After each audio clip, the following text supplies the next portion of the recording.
புத்தர்கிட்ட ஒருத்தன் போய் கேட்டான், ஏன் சாமி, எங்க அப்பா இந்த ஊர்ல அழிச்சாட்டியம் பண்ணவர், செத்து போயிட்டாரு.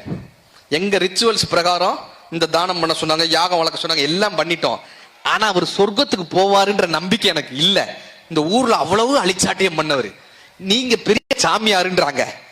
உங்களுடைய இன்ஃப்ளூயன்ஸை பயன்படுத்தி நீங்க அவரை கொஞ்சம் சொர்க்கத்துக்கு அனுப்ப முடியுமான்னு கேட்டான்.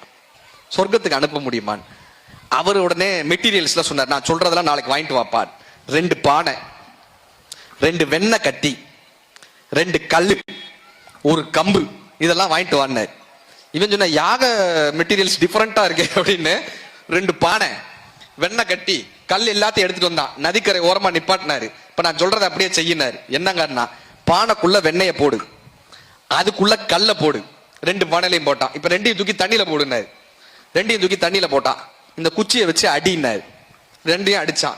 இப்ப கல்லு உள்ளர போயிடுச்சு, வெண்ணெய் மேல மிதந்துச்சு.